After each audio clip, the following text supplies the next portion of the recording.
হাজার হাজার গাড়ি বহন নিয়ে ঢাকার বিএনপি কেন্দ্রীয় কার্যালয়ের সামনে থেকে বিএনপির আজকের যে সহযোগী সংগঠন ছাত্রদল, যুবদল এবং স্বেচ্ছাসেবক দলের নেতৃত্বে যে মিছিলটি সেটি ইতিমধ্যেই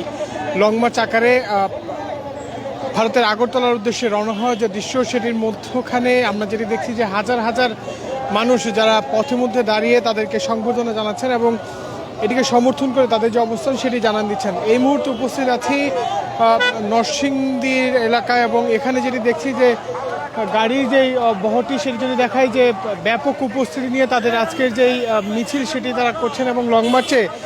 ভারতের যে আগ্রাসন সেটির বিরুদ্ধে তাদের যে প্রতিবাদ এবং ভারতের গণমাধ্যম যে ধরনের ভুয়া তথ্য ছড়ানো হয়েছে সেগুলোর প্রতিবাদ তারা চালিয়ে যাচ্ছেন। ইতিমধ্যে মিছিলটির সামনের যে অংশ সেটি অনেকটাই সামনের দিকে এগিয়ে গিয়েছে এবং আজকে পথিমধ্যে একটি পথসভা রয়েছে যেটি ভৈরব অনুষ্ঠিত হবে এবং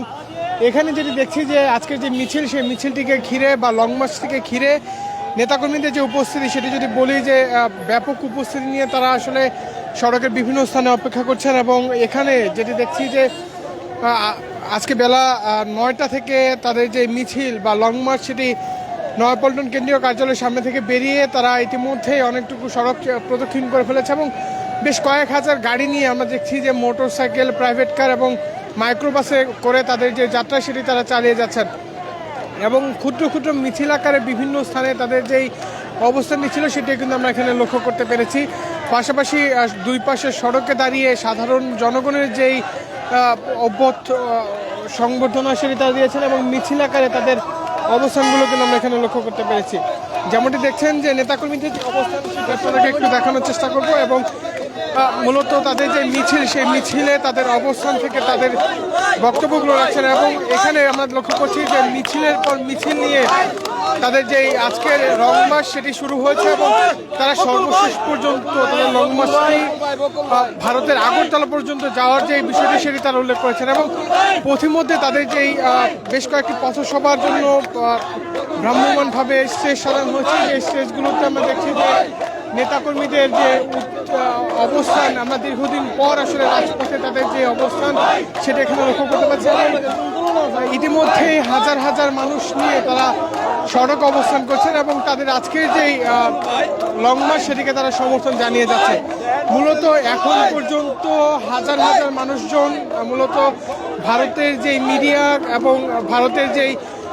বাংলাদেশের উপ হাই কমিশনার রয়েছে, কমিশনের অফিস রয়েছে সেখানে ভাঙচুরের প্রতিবাদে তাদের আজকের যে অবস্থান সেই অবস্থানগুলো এখানে ধরে রেখেছেন। মূলত দীর্ঘদিন পর আসলে বিএনপির রাজপথের যে অবস্থান সেটি এখানে প্রকাশ্য হয়েছে এবং আমরা যদি দেখি যে নেতাকর্মীদের যে উপস্থিতি অবস্থান সেটি কিন্তু অনেকটা স্পষ্ট হয়ে গিয়েছে। মূলত তারা আজকে যে ব্যানারটি উল্লেখ করেছেন যেখানে তারা বলেছেন যে লং মার্চ সেটি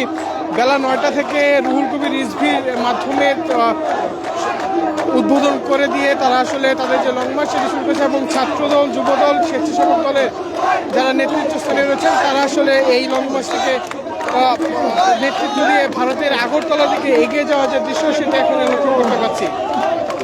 আইন শৃঙ্খলা রক্ষকের বাহিনীর সদস্যরাও মূলত তাদের যে আজকের অবস্থান আছে সেখানে তারা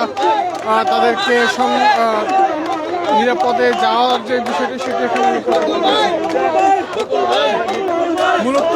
কয়েক হাজার গাড়ি নিয়ে বেশ প্রায় লক্ষাধিকের কাছাকাছি সাধারণ মানুষদেরকে নিয়ে বিএনপি নেতাকর্মী সহ অন্যান্য দলগুলোর নেতাকর্মীদের নিয়ে তাদের আজকের এই লং মার্চ তারা প্রকাশ করেছেন এবং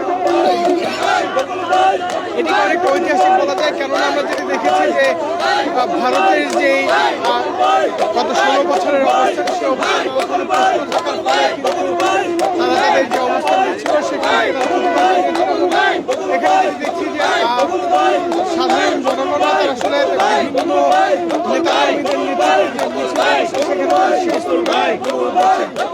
মূলত হাজার হাজার মানুষজনের যে মিছিল সেই মিছিলটি ইতিমধ্যেই নরসিংদীতে অবস্থান করছে। এখান থেকে তারা ছোট্ট করে একটি ভৈরবে গিয়ে সমাবেশ করে সেই সমাবেশ পরবর্তী সময় তারা ব্রাহ্মণবাড়িয়ার আখাউড়া সীমান্ত হয়ে আগরতলার দিকে যাবেন এমন কিছু আমার কাছে তথ্য আছে। আমার কাছে মূলত এই ছিল এখন পর্যন্ত সর্বশেষ। ধন্যবাদ সকলকে।